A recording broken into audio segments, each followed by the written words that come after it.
What's going on, everyone? Welcome back to the Lost Engine Outpost. My name is Spada. Let's talk about MultiVersus. In this video, I want to show enthusiastic appreciation for Player First Games and the incredible amount of work, love, and passion that they put into their characters and gameplay in MultiVersus. I first got to play this game all the way back in the first closed playtest. Even back then, when some of the characters were much less polished and the game was even more buggy, it was clear to most of us in the playtest that these developers both knew the characters that they were including as well as had passion for what they were doing. There's a lot of praise going around about the game for setting records for most concurrent players ever online in a fighting game. There's been plenty of praise on the overall quality of the game itself, and all of this is very well deserved. And I'm so very happy for the team at Player First Games. But I feel like it's worth doing a bit of a deeper look at the actual amount of awesomeness oozing from the character designs themselves. While I was thinking about the concept of this video, I spent a lot of time agonizing about how I would go about doing it. How should I illustrate the praise I want to give them and do it in a clear and concise way? So let's hope that this video is able to do just that. Fingers crossed. To start, I want to discuss the quality of the designs themselves, just from a purely aesthetic standpoint. So to do that, I want to start by looking closely at the way that they stylized Arya Stark and LeBron James. Both of these characters are designed based on real human people. That is to say, they are in no way intuitively fit to be in a game like MultiVersus. So to take elements of their appearances and personalities and implant them in a game with cartoon characters like Bugs Bunny, Tom and Jerry, and Finn the Human, not to mention the many others, they were inherently tasked with the objective of heavily stylizing them. And the danger in this is losing elements of their personas that are important to their perception with the audience. In spite of this, both Arya and LeBron are both perfectly authentic to who they're meant to represent. Without knowing who they're supposed to be, you could show an image of both character designs to a non-gamer, one that knows nothing about MultiVersus, and they'd immediately be able to tell you who they're meant to be. But looking like someone is only part of the problem that needs to be solved. They also need to be represented authentically, and here we also see this done well in the designs of all of the cast. I want to show some examples from across media and how some of these characters pay homage to where they're from. Batman, for instance, has several references built into his moveset. One of his taunts has him look through his utility belt and grab shark repellent and then toss it. If you don't already know, this is a reference to the old Adam West show. Hand me down the shark repellent bat spray!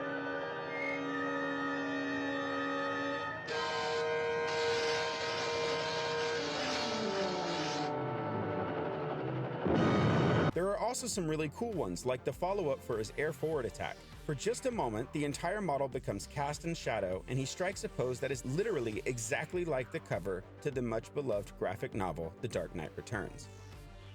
And then there's my personal favorite. Whenever he does a neutral dodge, he strikes an oddly familiar pose. It was first hard for me to really place, and then it dawned on me. This is the pose from the Batman the Animated Series promo art. I also spent a good amount of time thinking about Bugs Bunny. It's obvious that they had reference for the character given how much audacious personality is built into him, but I really wanted to try and find some specific Easter eggs in his moveset. And while there are plenty littered throughout his moveset, there's a couple that I wanted to point out to you today. Starting with his neutral air attack. This is a reference to an old boxing episode called Rabbit Punch.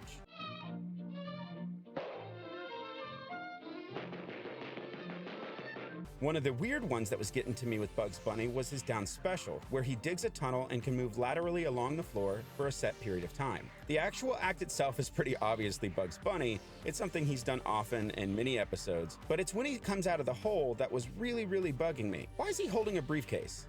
It turns out this is also a reference to an episode called Bully for Bugs, where he squares off against a bull. Well, here I am.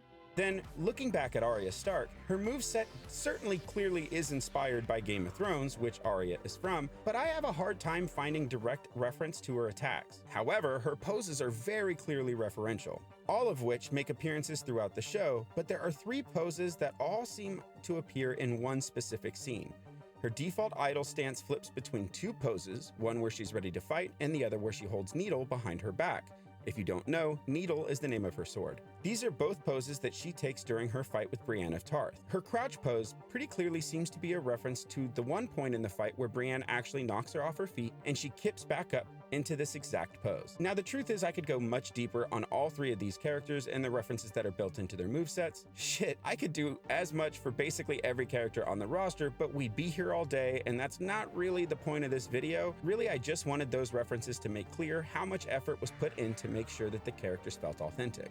If you'd like to take a look at some other references with other characters, there's a link in the description to a thread by MultiVersus community member and fan artist Honey. Honey has really dived deep into all the cool references in Steven Universe's moveset, and I strongly recommend taking a look at that thread to see all of it. There are also whole videos done on all the references in Iron Giant's moveset as well as LeBron James's, so I'll provide links to those videos as well. Now, I mentioned in my review that they also went out of their way to get top-notch voice acting. They cast Maisie Williams as Arya Stark, Matthew Lillard as Shaggy, and Kevin fucking Conroy as Batman. Every voice actor cast in this game is so very authentic to the characters. Most have already played the characters at some point in the past, and even if they haven't, as seems to be the case with Wonder Woman's voice actor Abby Trott, they still bring so much effort to the table. You cannot convince me that despite it being Trott's first time voicing her, Wonder Woman doesn't sound and respond exactly with the dignity befitting the warrior Amazon. I refuse to surrender. But even the actual dialogue itself is just so fucking cool. From direct references to long-standing bits like Bugs Bunny saying, Of course you realize this means war. to more obscure references like when the version of Batman from the Super Friends appeared on Scooby-Doo for a guest appearance. Hey, Batman, didn't we team up one time? But even beyond that, there are awesome new lines made just for MultiVersus, like Batman hitting Shaggy with a batarang saying, Eat this, hippie. or when Steven says to Batman, Nothing personal, Batman! making it clear that there's some admiration he has for the Dark Knight. One of my favorites is when Bugs says to Arya, I winter fell off the stage. These pieces of audio and visual cues just go to show how much love and effort was put into this work. It's clear that the team at Player First Games has the utmost admiration for the characters that they're making and how they're portrayed, but all of that love and passion is still evidenced elsewhere. So let's take a break from authenticity to the characters for a moment. We'll get back to more of that later.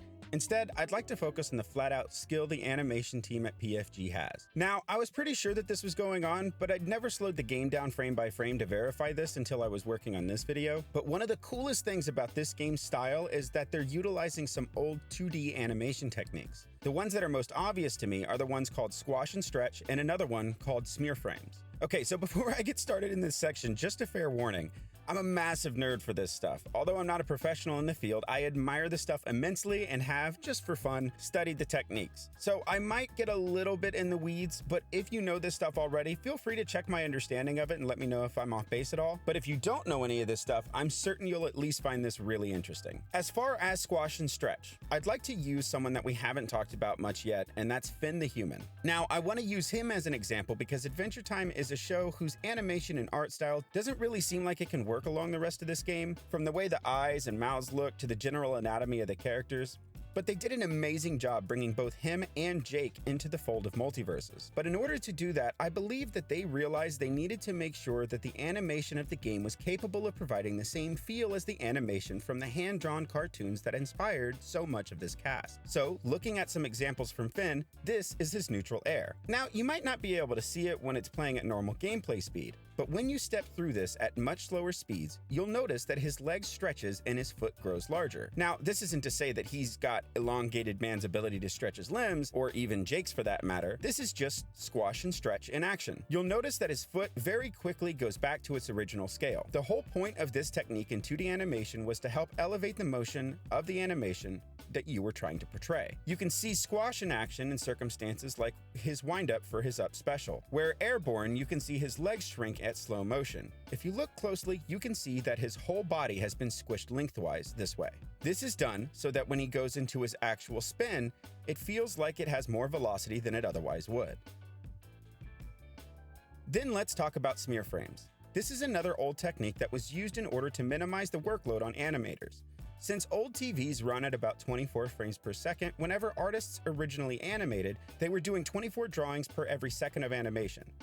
And this was tiresome and forced them to work harder to churn out new shorts than they felt was necessary. As a result, they found ways to animate on 2s and 3s. This means that they would use a single drawing in 2 or 3 frames to save time and allow them to do less overall drawing. But since they were losing some animation fidelity doing this, they came up with smear frames as a way to mitigate the negatives from this shortcut that they'd invented. These smear frames basically blend the drawing on either side of the 2s or 3s in order to create the illusion of more drawn frames. This technique has been used for decades and is very well known in the industry. MultiVersus makes clear use of this in many ways, but the way that I noticed most was during Batman's Batarang throw. Here you can see him prep the Batarang, and then for a few frames of animation, his arm turns into a weird stretchy noodle and then goes right back to normal shape as he falls into his throne pose. It's immediately after this point that the Batarang spawns and moves from Batman. In slow motion, this move looks really weird, but when you play it at the game's default speed, you can't even see the smear frame, and it just looks like he's throwing the Batarang with everything he has. Now, both of these methods are cool enough on their own, since in the last 20 years, animators have moved to more easily storable animation frames so that they can reuse them. They've done a lot less hand-drawn techniques like this. Truly, it's hard work when you're expected to produce 22-minute episodes every week. It doesn't make much sense to add that kind of workload when there are much easier methods that you can use. But it's significantly even harder to do this form of animation with 3D models. Most modelers will tell you that their polygons are not meant to be stretched, and doing so creates really ugly artifacts with both the vertices where the polygons join and the textures that wrap around the 3D models. These techniques are not often used in 3D games simply because it makes a lot less sense to spend the time correcting for those likely artifacts than most project leads would think is worth it. But that they've decided to employ these techniques in a game that uses 3D models shows the level of dedication that they have, not only to the game itself, but to the craft of animation. I wanted to elaborate on all this animation stuff because I truly just think it elevates the game to a whole nother level. But everything we've talked about, this is all aesthetics. And I hope I've done a decent job of illustrating how the aesthetics of this game are well thought out, amazingly well executed, and simply a demonstration of strong intention that it appears PFG has for this game. However, there's still one aspect of the game that I want to talk about today, and it goes back to the authenticity of the characters and their individual mechanics. How they play. In a lot of fighting games, it's obvious each character has a different archetypal approach to how they were designed. Zangief, for instance, is a grappler. As such, he grapples. He's slow and he has a lot of health to make up for the fact that he will do a ton of damage if he gets to you, but he's going to get hit a ton since he's a large moving target. Cammy, on the other hand, is quick, has many different attack vectors to avoid projectiles and maintain heavy pressure. Or looking at something more directly similar to MultiVersus, let's look at Smash Brothers. A character like Fox is fast, has a crazy amount of approach options to recover and to do damage, and he's a combo fiend. But then, someone like Bowser seems much more purposefully built to pursue and receive damage, but make his own damage count whenever he gets in. This is just general good fighting game design fundamentals. Something that I believe MultiVersus does really well and with some really interesting nuance, but I don't want to talk about the balance and fighting game archetypes. While this stuff matters and is present in this game, that's not really the point that I'm trying to make or talk about. Instead, I want to look at how much thought was put into the design of their movesets themselves. What was the philosophy that seems to have been behind the choices made with their playstyles? Now, the truth of the matter is I've played a lot of MultiVersus, but most of my in-match experience is with Batman, so he's who I'm most well equipped to use as an example in this part of this video. Now look, again, I'm not a great player. I can do some combos in the lab, and sometimes I can have some really great moments, but I'm a mediocre player at best. But when I play as Batman in MultiVersus, I feel like I'm having to think like Batman. I'm having to plan and prep for every next move. I'm having to store options away like my Bat Bomb that enable me to control space even if only for a second. Every character has this kind of authenticity built into their toolset.